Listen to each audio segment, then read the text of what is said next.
And our next guest is Mary Jane Johnson. Mary Jane is a Kluane First Nation elder who has worked for the Parks Canada and Kluane First Nations on protected areas, the environment, cultural and Indigenous language priorities over the last 40 years. She has celebrated her work on Indigenous language revitalization, for her work as an environmental steward, and for being a strong voice in her community. Mary Jane proudly served on numerous committees and boards, but also remains dedicated to sharing her knowledge with the youth on the land, not only as an educator, but someone who has witnessed the signing of not only the Kluane First Nations final agreement, but also knows the importance of the land, the importance of on-the-land teaching and learning to the future of her community. Sorry about that. Please join me in welcoming Elder Mary Jane Johnson to the show today. Woohoo! So, Mary Jane, for the viewers that may not know who you are, can you tell us a little bit about who you are and the journey that you're on? Danjay Gudia Uye. That is who I was raised up as.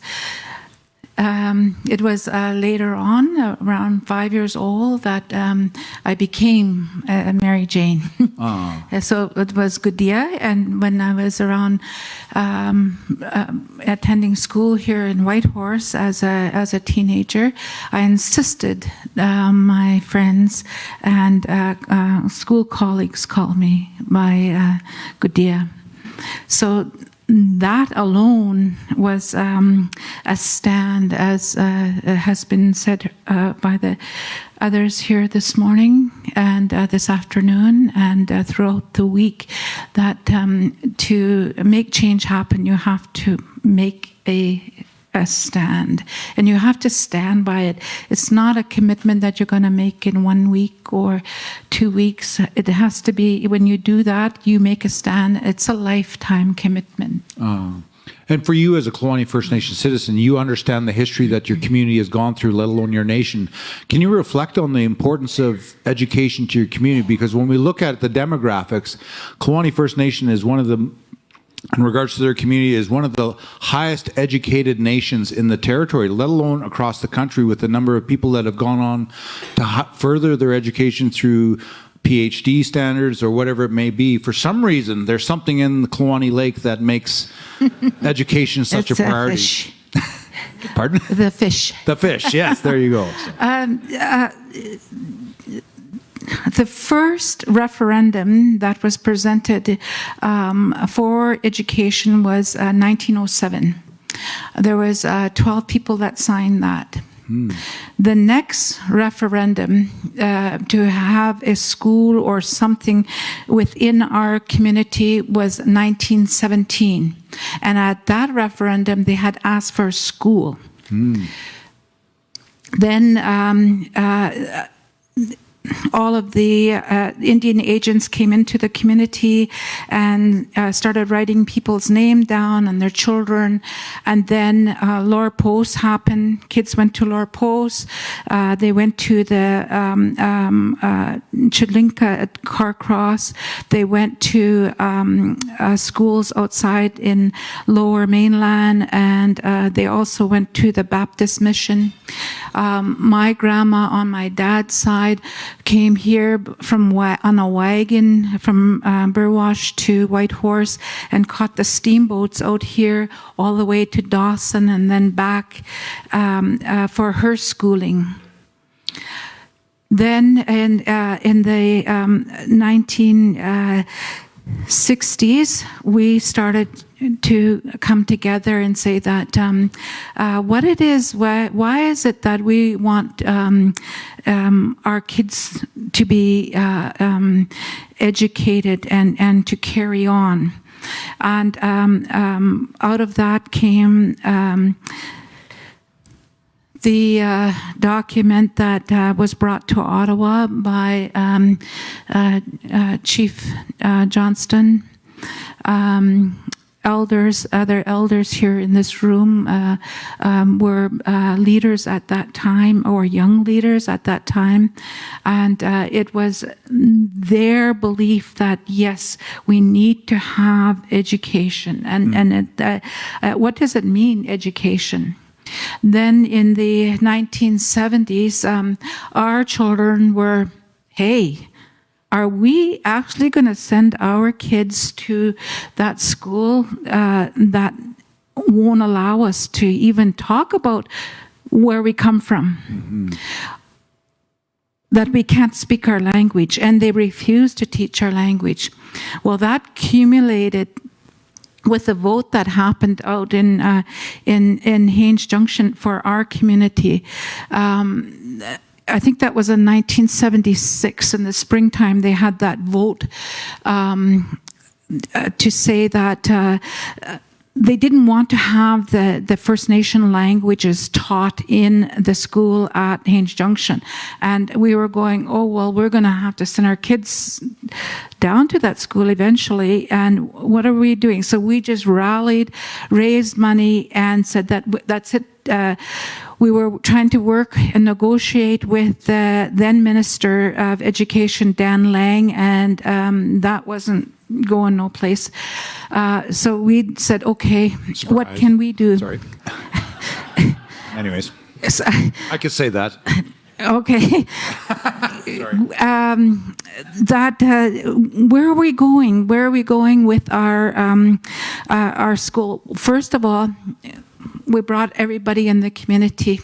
Every person in the community was there at the meetings, and if not, then we went and we met with them in their homes or in their camp or wherever they were, and let them know how important their words were and their contribution and their future action was going to be for this young ones that are coming up.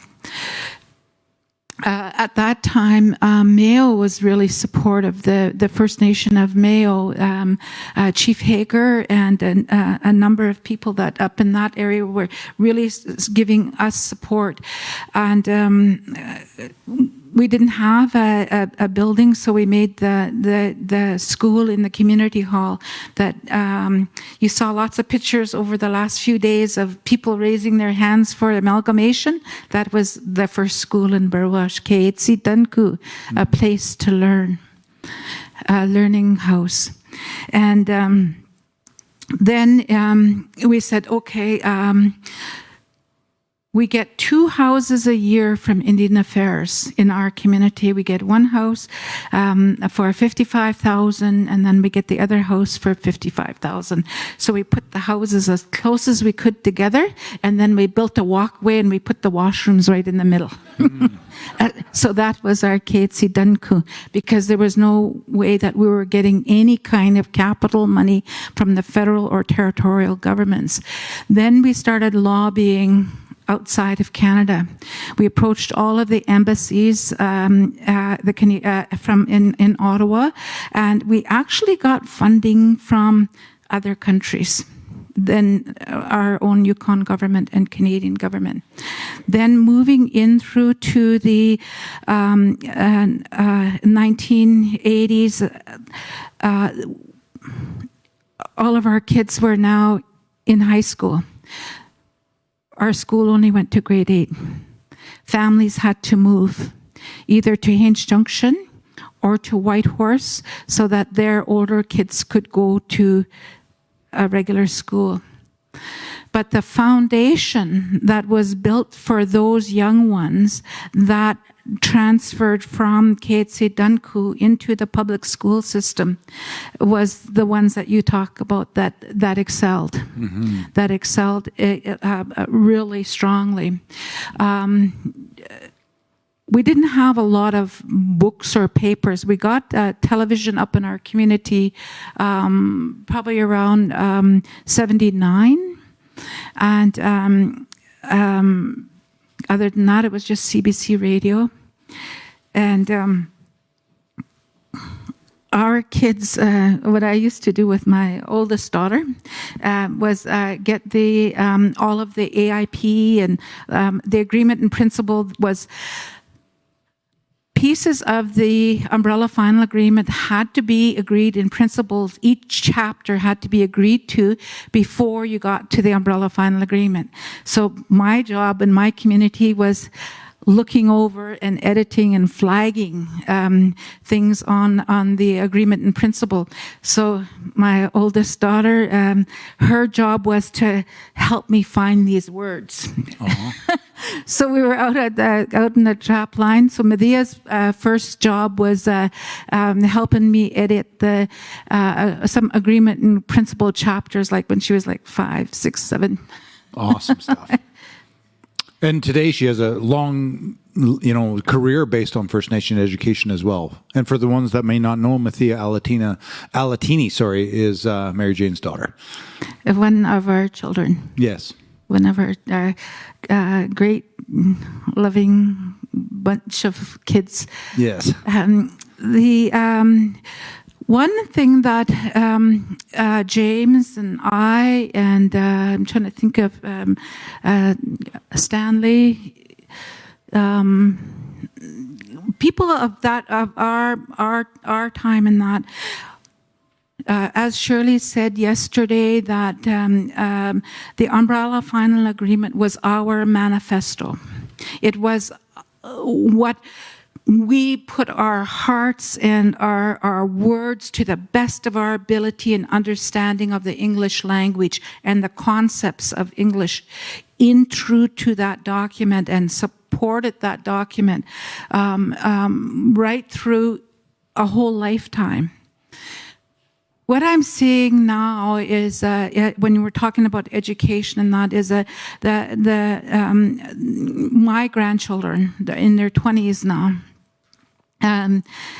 They're the ones that need to rewrite their own manifesto in their lifetime, what it is that they are going to strive and support and stand up for in their lifetime. We have had that opportunity. We've seen that vision and that in our lifetime bring us to where it is today. Mm-hmm. There's still, as my friend, elder counselor from Mayo, Hilda said earlier, I thought I was going to be retired, but I still got me in there. So yes, we still can contribute on supporting bringing to life our way of life in through to what the school systems are. And also we can bring to life what our languages are. A very important thing of language is visibility. When you come in through to Whitehorse, I live on just past Burwash Landing, and I come in. There's not a lot of language visibility. It's all English. I had the opportunity when I was around 11, 12 years old of coming in to run on the rendezvous races, to run with on the snowshoe races with my grandma's snowshoes. Only one beat me, Chester Kelly. No, they were 5-mile races. We start over there and run all the way down the Yukon River and run all the way back up. And then I could hear whoo, whoo, whoo, snowshoes going by me. But on the way in, Grandpa would come out from the trap line down on the from the big arm on Llwani Lake, and bring all the furs over, like bundled bags of burlap bags of fur. And Elijah would come out to Burwash and then pick Grandpa up, and then we'd go to the old Hudson Bay. I think it was over that way. Mm-hmm. The old Hudson Bay, where the dollar store is by Yukon Inn. That used to be the old Hudson Bay store, and then Grandpa would sell his fur there. And they used to just laugh at me, but I tried my best. We would come by every creek and different places along the road, and then they'd ask me, "What's that? What's that in Dungay?" And so I tell him the name of the different creeks as we were coming into Whitehorse. And I remember that one time and that when we came by Nadaigun, I didn't even know that this had a name, an English name, Mount Decolai. In our way, it's Nadaigun because it's a weather mountain. You could see from way down on the north and over by Champagne. As you're coming by Champagne, you could see that mountain. So that is a weather mountain.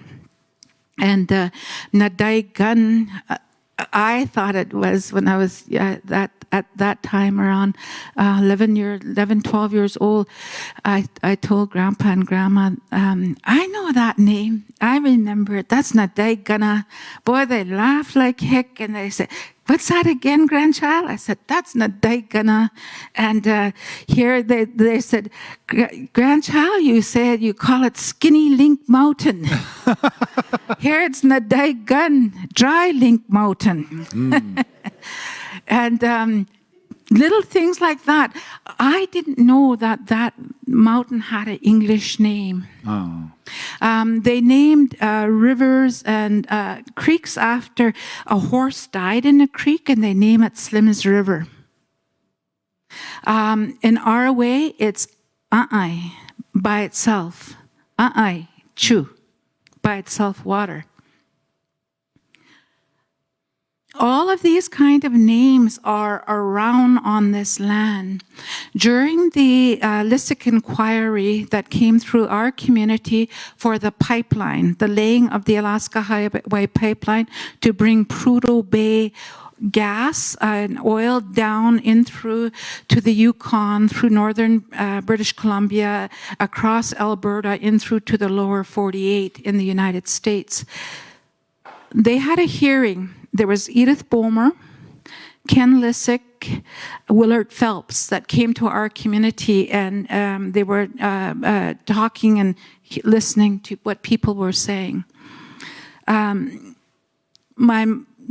was a beautiful June time, and that day was just wonderful because there was no wind. They remember that because it's significant, right? So, and we were sitting outside, and it became my mom's turn to stand up and testify. My mom is Toothless Sen, Lena. And she stood up and she said that how you know this land right here is you look at it like this. You look down on it like you look on paper. That's how you might know this land. I know this land like this. She turned her hand upside like that. I know this land right here. I know which way to go get berries. I know over here which creek's going to open up in the springtime to go get grayling. I know where that whitefish are going to lay their eggs on the lake. I know where there's good place to go get medicine plants up in the mountain. I know this land like this, as far as you look that way, as far as you look this way. But you know this land like this, only on the paper. That always stayed with me because when you look at the teaching of cartography, of map making, I've been reading a little bit about some of the place names along the coast from the Russian America, and how that kind of use of land and that transferred into the interior and even into us as we were through stories, but also through the foods that were served in our homes as we were growing up, and even today. When you look at all of that kind of map making, in our way, and that I remember my uncle, he's passed now, but he was a wonderful friend to many here, Joe Johnson. He's passed now, my uncle. And but he said that he was going up in through to over the mountains, over 2 mountains, and then up in the Donjak. And he was going. They were going on a horse trip. Him and Kenny Johnson, that's Robin Bradish's uncle, and he's passed as well. And he said that Grandma Jessie Jo was telling him which way to go when you go on how do you follow the trail up over the mountain, and then as you coming up in the in through to the Donjak, how many creeks and where that fresh water was, where you're going to find spring water. All of this in Dundee. And in Dunquinjay, Grandma's talking to them, and as they went out on this 3-week horse trip, sure enough, wherever Grandma Jessie Jo and Little Grace and Grandma Copper Lily told them to go and get that spring water, sure enough, they find blaze on the side of the tree and the spring water there. And so it's a different way to see the value and importance of the land than what it is written on paper and what you put on paper. In my challenge is for the young people is to remake those maps. Remake that map so that your nations have those spots that where it is that the fish came, that where the fish camps were, and the stories associated with them. You need to keep those alive, and that because in the generation that is going to come ahead of us, and that I see in our community, they put a green, not a one of the I can't remember the EV plug-in in our community. Oh, electric vehicle. There you go. Right. So there's one coming. They're going to have some in our community. James, you talked about capital planning and that. And one of the things that as part of KHC Dunku as well was we made sure that the kids were aware of the fire hall. They were aware of the airport. We brought them on the tour of the highways in the summertime and in the wintertime, because the maintenance of them are different in summer and in winter. Then we brought them here into Whitehorse, and we toured the highways department here in Whitehorse. Oh, the old liquor store used to be down there, so they got a tour of that too. I don't know why, but we went up here to NCPC. They were the Northern Power Company at that time, before Yukon Electric, before ADCO, and they toured through the that facility, and then we went to the airport so they could see that. Understanding that when you look at community, it is not only, in those days, it was called the ban office. It is not only that administration building that is a central point in the community. You need to look at all of these other facilities and operations within a community that give a community safety and operations as well. The other thing for so that's I gave the first one as they're rewriting the manifesto, the second one redoing their map, and one other challenge for younger people too is in the morning I wake up and I try to think in Dundee. I try to think as soon as I wake up, I look outside, and I try to think 1, 2, 3 sentences in Dundee, so that I could have a good start, to my day. And haha, Monica, that challenge for you. Is also to at that same time, and that you find those little joys every day. Find one or two or even three things every day that you can try to put your dan quenje, your words to. If you find something that it gives you laughter, try to think in dan so that you're expanding at the same time, and you're learning, but at the same time by making yourself think that nidan, you're making yourself think that you're keeping alive a language, a culture that many of your grandfathers and grandmothers really.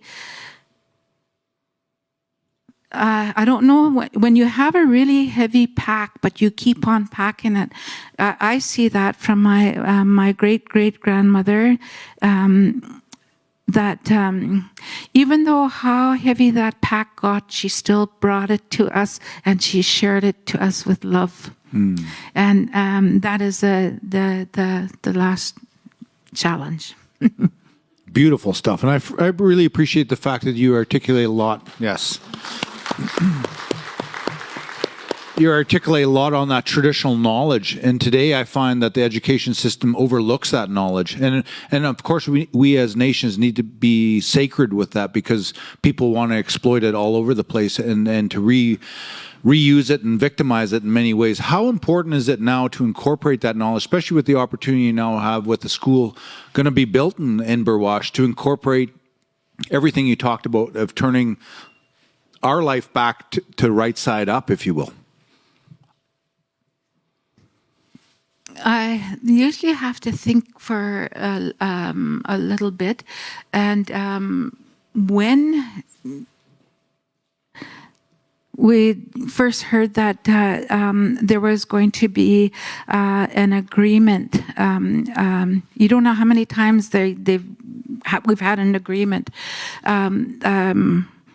There was a flood in Dawson City.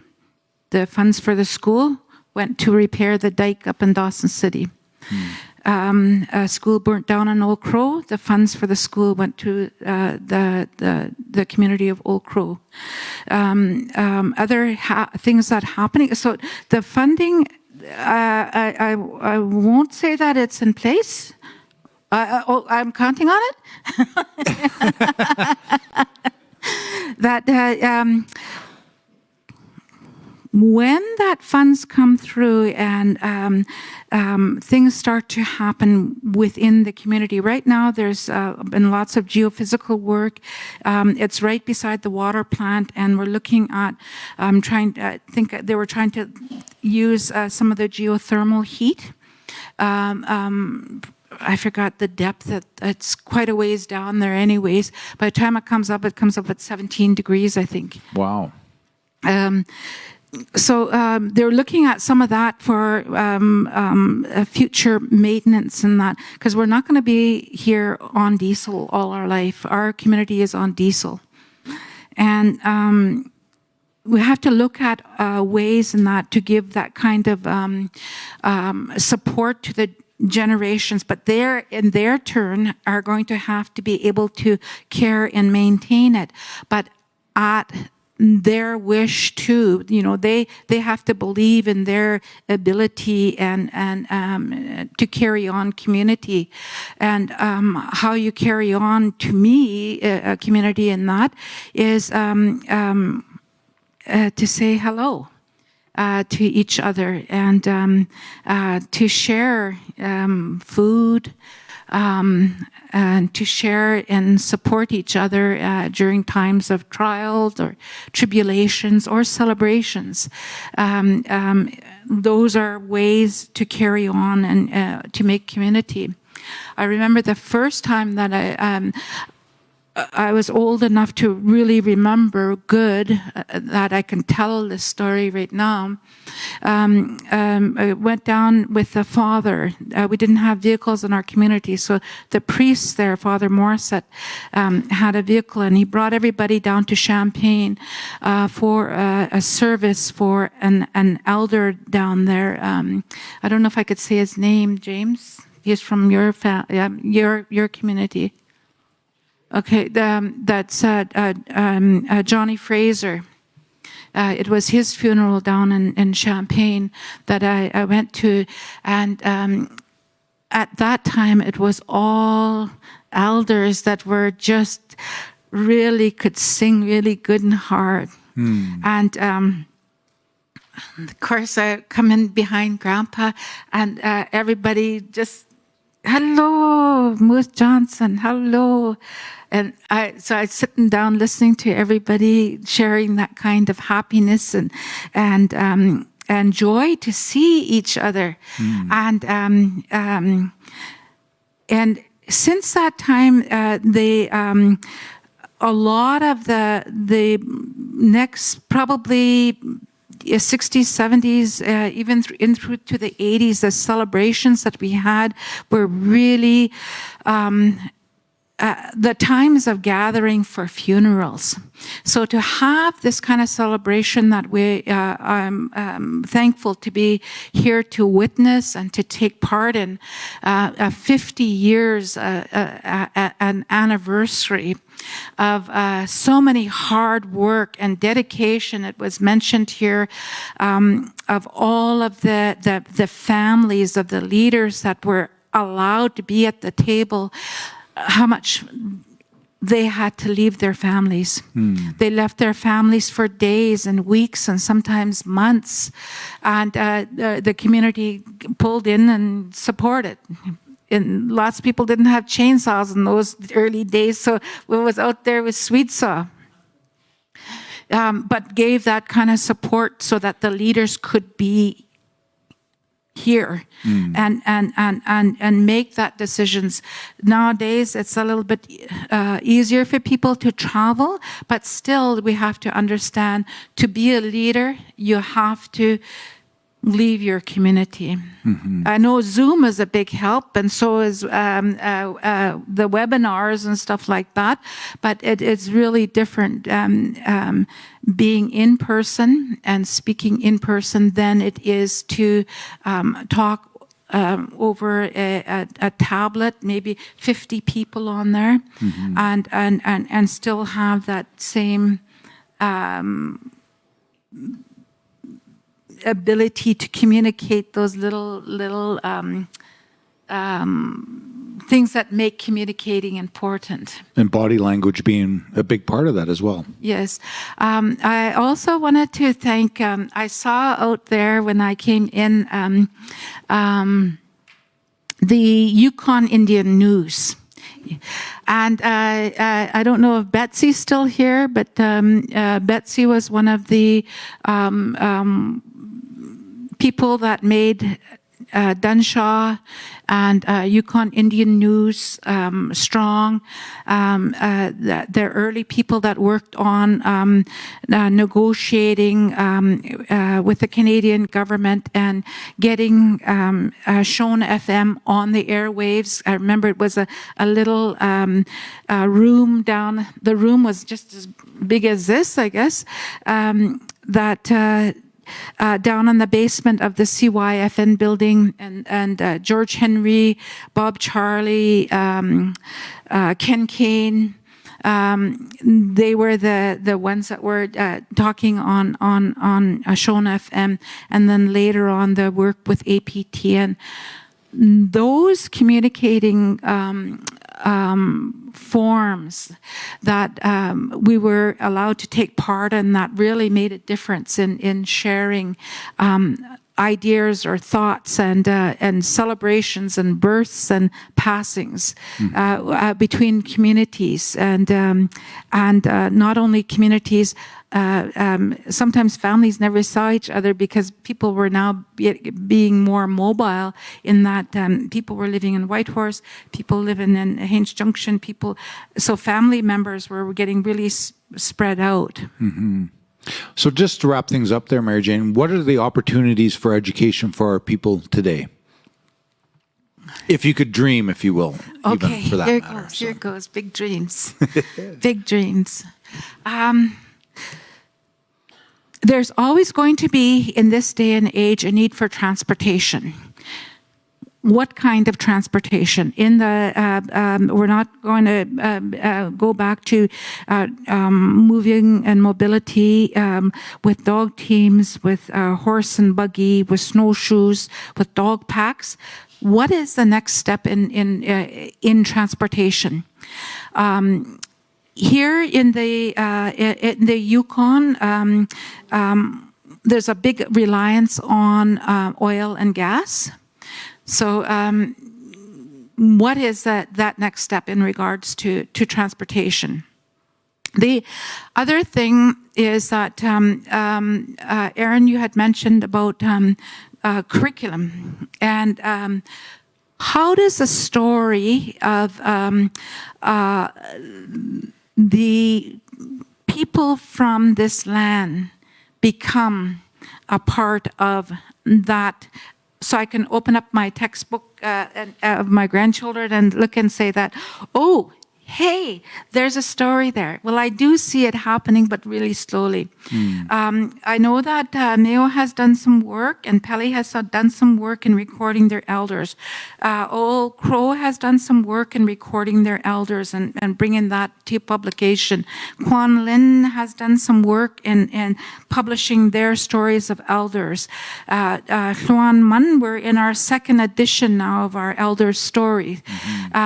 So all of these kind of stories, yes, it's great to just record and document, but how do you take that stories out and bring it in so that the lessons are not just there about Aristotle and that kind of Greek philosophies that is the basis of much of the curriculum that is in schools nowadays? How do we change that and move that philosophy of caring and sharing in through to that curriculum so that it becomes there? And not only that, instead of a quote from Wordsworth in why can't I have a quote from an elder that has lived here on this land?